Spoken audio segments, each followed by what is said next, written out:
moltes suggerències, més que esmenes, han estat totes recollides. Jo us comento un poc quin és el to general de la resolució, que a més de reflexió sobre aspectes genèrics de lo que són els valors socialistes i d'altres temes, s'ha centrat molt en la realitat de Castelló i també ha apuntat propostes que els socialistes tenim per a aquesta societat. En primer lloc, la resolució parlava de justificar la nova estructura provincial apel·lant a motius legals, a motius recollits en la Constitució, que les províncies són una divisió important de l'Estat, apel·lant també a la demarcació electoral que és la província i apel·lant també a una institució que té un àmbit provincial com és la Diputació. I també apel·lant a altres motius organitzatius com és intentar aunar els esforços que fins a aquest moment estan fent molt bé des de les comarques, aunar-los tots en aquesta estructura i coordinar-nos millor entre nosaltres i coordinar també els càrrecs institucionals que en aquest moment tenim, diputats provincials, autonòmics, senadors, etc. Aprofitar totes aquestes sinergies de tot aquest treball que s'ha fet i s'ha fet magníficament des de les nostres comarques en l'impuls també dels nostres secretaris generals, fer-ho ara de manera conjunta per intentar oferir a la societat de Castelló un projecte de futur creïble i guanyar molts ajuntaments i pressupost la Diputació. En quant a les propostes de futur que hi havia, estaven dividides en 4 apartats. Un apartat que fa referència a l'economia, un altre apartat que fa referència al territori, un altre a les polítiques públiques i als serveis socials i, per últim, hi havia un quart apartat destinat a la Diputació. En quant a la situació econòmica,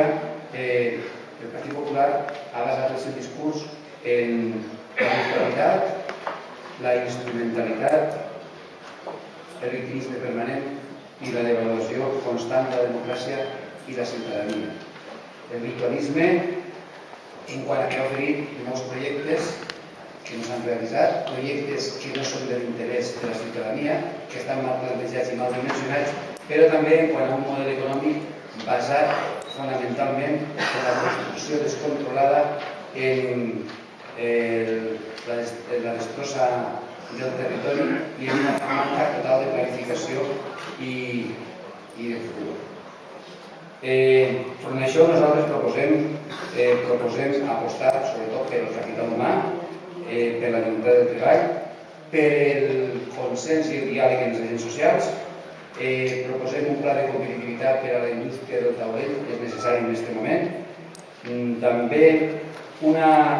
aposta per el turisme integral. Tenim una província que compta afortunadament amb l'avantatge de tindre la platja, la costa i la muntanya molt prop, i això creiem que té que ser el nostre parc, i més que parc d'estos virtuals que proposen, és el nostre parc natural de tota la província. És un parc temàtic que hi ha que intentar exportar-lo en el bon sentit per a que generi riquesa per als nostres ciutadans. Apostem també per una defensa a ultrança del comerç. Els comerciants dels nostres pobles i de les nostres ciutats generen molta ocupació i són un punt important de l'economia. Apostem per millorar els espais comercials i també per el comerç interior complís, a més de la seva funció normal, una important funció social. L'agricultura també és molt important, en el sentit que hi ha una agricultura que podria ser competitiva sempre quan s'apostara per ella, se dedicaren recursos a la modernització, inclús també a una reforma parcel·lària i sobretot també a intentar concentrar l'oferta de la